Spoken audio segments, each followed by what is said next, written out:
Dear students, তো তোমাদের কালকে ভিএসও এক্সাম অর্থাৎ 15ই জুন তোমাদের ভিএসও এক্সাম কন্ডাক্ট হতে চলেছে। আমি এর আগে তোমাদের ম্যাথের প্রায় সমস্ত টাইপের যে সমস্ত প্রশ্নগুলো এক্সামে আসতে পারে সেই ধরনের প্রশ্নগুলো নিয়ে একটা ভিডিও দিয়ে দিয়েছি। সেখানে প্রায় সমস্ত টাইপ এবং সমস্ত ফর্মুলা আমি আলোচনা করে নিয়েছি। তো দেখো আজকেও কিছু ম্যাথের প্র্যাকটিসের লাস্ট মিনিট প্র্যাকটিস যেটা বলে সেটা নিয়ে এসেছি। দেখো প্রথম প্রশ্ন কি আছে, 45 লিটার দুধে দুধ ও জলের অনুপাত হচ্ছে 3:2। ওই মিশ্রণে কত লিটার জল মেশালে দুধ ও জলের অনুপাত হবে 9:11। অর্থাৎ তোমরা বুঝতেই পারছো এটা মিশ্রণ চ্যাপ্টার বা মিক্সচার অ্যালিগেশন চ্যাপ্টার থেকে এই ম্যাথটা তোমাদের দেওয়া হয়েছে। তো মিশ্রণ চ্যাপ্টার থেকে বিভিন্ন প্রশ্ন তোমাদের ভিএসও এক্সামে প্রিভিয়াসের এসেছে এবং এ বছর তোমাদের আসবে, অর্থাৎ কালকে তোমাদের এক্সামে এই টাইপের প্রশ্ন তোমরা দেখতে পাবে। দেখো তাহলে আমাকে বলে দিয়েছে কি 45 লিটার দুধ আছে, না? তো 45 লিটার দুধে বলেছে জল এবং দুধের অনুপাত বলে দিয়েছে 3:2 বলে দিয়েছে আমাকে। তো দেখো তাহলে 3:2 যদি হয় তার মানে 3 মানে কত হয়ে যাচ্ছে 45 আমাকে বলে দিয়েছে, তার মানে 2 মানে কত হয়ে যাবে 2 মানে 30 হয়ে যাবে। ঠিক আছে, তাহলে এবার বলছে মিশ্রণে কত লিটার জল মেশালে দুধ ও জলের অনুপাত, অর্থাৎ এটা কি দুধ তাই না, এবং এটা হচ্ছে জল, অর্থাৎ একটা মিশ্রণে 45 লিটার দুধ আছে 30 লিটার জল আছে। এবার আমাকে কি বলেছে জল মেশাতে হবে, অর্থাৎ দুধের পরিমাণটা কিন্তু ফিক্স থাকবে, দুধের পরিমাণটা ফিক্স থাকবে, আমাকে শুধু মেশাতে হবে কি জল। অর্থাৎ দুধের এবার অনুপাত কত বলে দিয়েছে আমাকে, অ্যাট লাস্ট অনুপাত বলে দিয়েছে 9:11। অর্থাৎ দুধের অনুপাত যদি সেম থাকে তাহলে এই 9 মানেই তো 45, তাই না? তাহলে 9 মানে যদি 45 হয় তার মানে 1 মানে 5 হচ্ছে, তাহলে 11 মানে কত হতে হবে 11 মানে হতে হবে 55। তাহলে এর সাথে কত যোগ করতে হবে, এর সাথে যদি আমরা 25 লিটার ওয়াটার বা জল অ্যাড করি তাহলে সেটা আমাদের রাইট অ্যান্সার হয়ে যাচ্ছে। বলো বোঝা গেছে? লাস্ট মিনিটে আশা করছি এই ধরনের সহজ অঙ্কগুলো তোমরা বুঝতে পেরেছো। ঠিক আছে, নেক্সট প্রশ্ন দেখো। নেক্সট দেখো 2 নম্বর প্রশ্ন কি বলেছে, বলছে একটি গাড়ি প্রতি সেকেন্ডে 15 মিটার দূরত্ব অতিক্রম করে, ঘন্টায় তার গতিবেগ কত। অর্থাৎ একটা গাড়ি যার গতিবেগ নির্ণয় করতে হবে এবং আমাদের বলে দিয়েছে কি যে প্রতি সেকেন্ডে তার গতিবেগটা আমাদের বলে দিয়েছে। আমি কি বলেছিলাম একক সবসময় ইকুয়াল হবে, সেকেন্ডে যদি থাকে তাহলে সেটা হবে মিটার, এবং ঘন্টায় যখন বলে দেবে সেটা আমাদের কিলোমিটারে আসবে, এটা বলেই দিয়েছিলাম আমি। তো দেখো প্রতি সেকেন্ডে আমাকে কি বলে দিয়েছে 15 মিটার বলে দিয়েছে, না? প্রতি সেকেন্ডে আমাকে বলে দিয়েছে 15 মিটার, তাহলে আমাকে বের করতে হবে প্রতি ঘন্টায় কত বা ঘন্টায় গাড়িটির গতিবেগ কত। তাহলে দেখো এখানে আমরা একটা ফর্মুলা বলছি 1 সেকেন্ড মানে 1 ঘন্টা সমান কত সেকেন্ড, তাহলে আমরা এইভাবে বের করতে পারি যে 1 ঘন্টা সমান 3600 সেকেন্ড, তাই না? 3600 সেকেন্ড, তাহলে 1-এর সাথে 36 গুণ হলে এই 15-এর সাথেও 3600 গুণ হবে, বা সেটা ক্যালকুলেশন হবে অনেক বড় হয়ে যাবে। এবার একটা শর্ট ট্রিক বলে দিচ্ছি, দেখো যে এই শর্ট ট্রিকের মাধ্যমে যদি তোমরা করো তাহলে তোমাদের ইজি হয়ে যাবে। ঠিক আছে, দেখো শর্ট ট্রিকটা কি, যখনই আমাকে সেকেন্ড বা মিটার বলে দেবে না, অর্থাৎ মিটার পার সেকেন্ড এককে থাকবে, কি বললাম মিটার পার সেকেন্ড এককে থাকবে, এবং সেখান থেকে আমাদের যেতে হবে কোথায় কিমি পার ঘন্টায়। যদি মিটার পার সেকেন্ডে একক থাকে এবং কিমি পার ঘন্টায় যেতে হয় তাহলে কি করবে বলে দিচ্ছি দেখো, তাহলে 18/5 দিয়ে গুণ করবে, কি করবে 18/5 দিয়ে গুণ করবে, এবং যদি কিমি পার ঘন্টায় বলা থাকে এবং মিটার পার সেকেন্ডে যেতে হয় তাহলে কি করবে 5/18 দিয়ে গুণ করবে। ঠিক আছে, কি বললাম যদি মিটার পার সেকেন্ড থেকে কি করতে হয় কিমি পার ঘন্টায় যেতে হয় তাহলে 18/5, এবং কিমি পার ঘন্টা থেকে যদি মিটার পার সেকেন্ডে যেতে হয় তাহলে কি করব 5/18 দিয়ে গুণ করব, একটা 18/5 দিয়ে গুণ করব, একটা 5/18 দিয়ে গুণ করব। শুধু কোন ক্ষেত্রে কি করব সেটা আমাকে মনে রাখতে হবে, মিটার থেকে কিমিতে গেলে 18/5 এবং কিমি থেকে মিটার এলে 5/18, ব্যাস। তাহলে এখানে আমার কি আছে দেখো, সেকেন্ডে আছি অর্থাৎ মিটারে আছি, আমাকে ঘন্টায় পার কিমিতে যেতে হবে, তাহলে আমি সিম্পলি কি করে দেবো এটা 15 ইন্টু 18/5 করে দেবো, তাহলে 5 3 15, 18 3 54, অর্থাৎ আমার অ্যান্সার হয়ে গেল 54 কিমি পার ঘন্টা। বলো অত গুণ করতাম আমি 3600-কে 15 দিয়ে গুণ করতাম, সেটা মিটারে অ্যান্সার আসতো, সেই মিটারটাকে আবার কিলোমিটার করতাম, অত ক্যালকুলেশনের থেকে তোমাকে এই যে শর্ট ট্রিক আমি বলে দিলাম, এই শর্ট ট্রিকের মধ্যে তুমি মাত্র 2 থেকে 3 সেকেন্ডের মধ্যে অঙ্কটা করে আসতে পারবে। বোঝা গেছে? তো আশা করছি এই প্রশ্নটাও তোমরা বুঝতে পেরেছো। নেক্সট প্রশ্ন কি আছে দেখো। নেক্সট দেখো তোমাদের 3 নম্বর প্রশ্ন কি আছে, 3 নম্বর প্রশ্নটা তোমাদের এলসিএম এইচসিএম চ্যাপ্টারের উপর থেকে আছে, তোমার এলসিএম এইচসিএম চ্যাপ্টার থেকে 3 নম্বর প্রশ্নটা আমি দিয়েছি। দেখো কি বলেছে, দুটি সংখ্যার অনুপাত 3:4 এবং তাদের গসাগু অর্থাৎ এইচসিএফ যদি 4 হয় তাহলে লসাগু কত। দেখো এই প্রশ্নটা দিয়ে আমি লসাগু গসাগুর যতগুলো টাইপ হয় প্রায় সবগুলো কভার করে নেবো, তো শেষ পর্যন্ত পুরো ম্যাথটা দেখবে। প্রথমে আমাকে কি বলে দিয়েছে, সংখ্যা দুটো অনুপাত বলে দিয়েছে এবং বের করতে বলেছে কি লসাগু। তো লসাগু বের করতে গেলে আমাকে সংখ্যা দুটো বের করে নিতে হবে। তো সংখ্যা দুটো আমি যদি দেখি তাহলে 4 3 12 এবং 16, অর্থাৎ 12 এবং 16 লসাগু কত হয়ে যাবে 48। এতদিনে তোমরা নিশ্চয়ই বুঝে গেছো কিভাবে লসাগু মানে অনুপাত এবং গসাগু বলা থাকলে কিভাবে সংখ্যা বের করতে হয়, ঠিক আছে, সেটা নতুন করে বলছি না।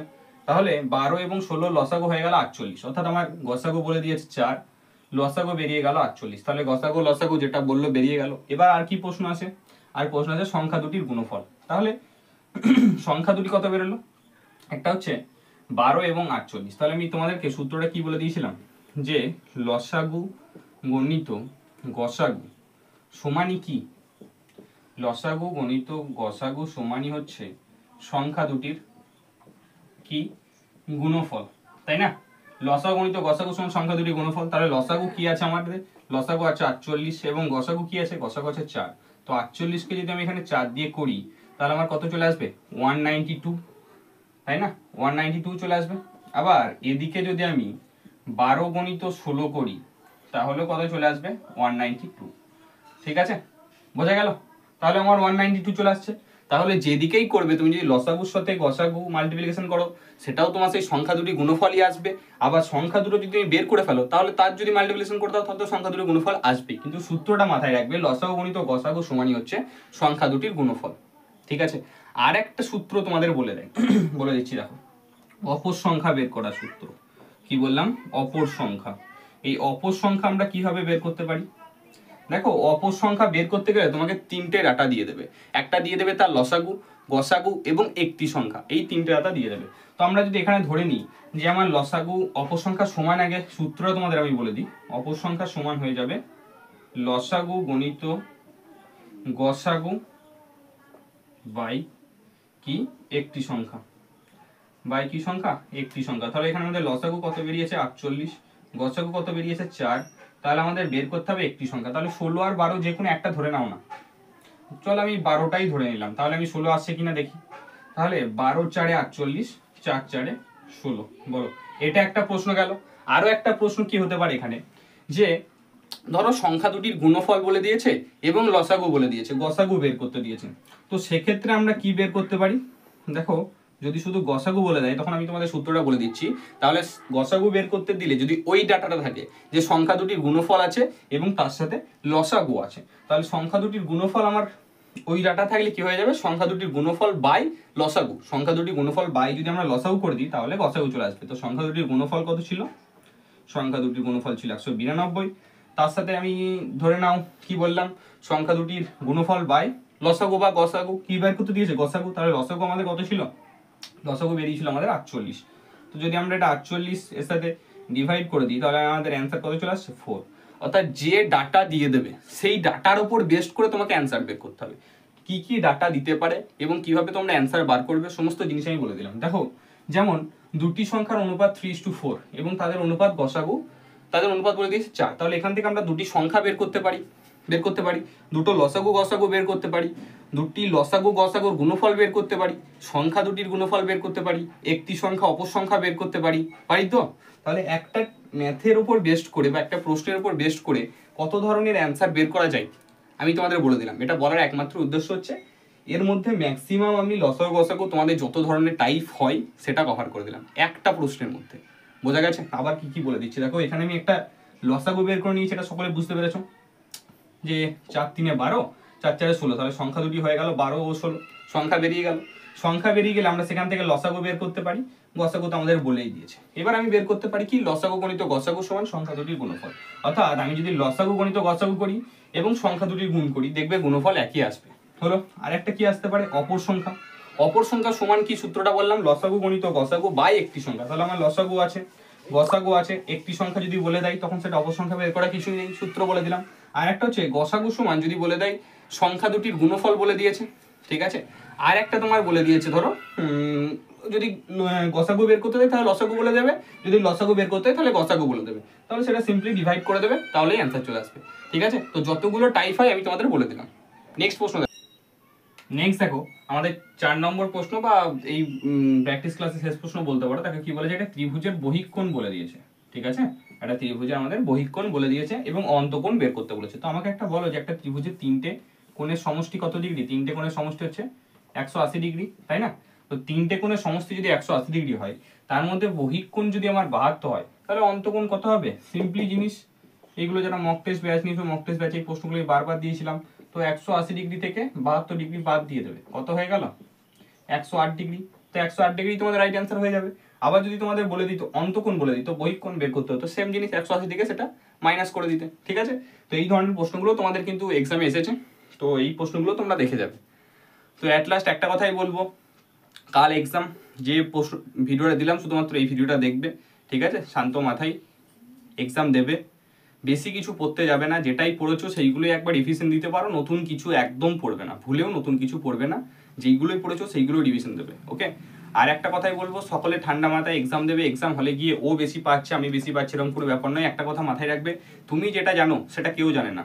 এই কনফিডেন্স নিয়ে তুমি এক্সাম দিতে যাবে যে আই এম দ্য বেস্ট, আমি যা পড়েছি, তুমি জানো তুমি কীরকম পড়েছো, তোমার সেলফ কনফিডেন্স আছে, সেই সেলফ কনফিডেন্সটা যেন এক্সামের দিন হারিয়ে না যায়, যে ও কে কী করছে আমি দেখবো না, আমি এটুকু জানি আমি পড়েছি, যা প্রশ্ন আসবে আমি পারবো।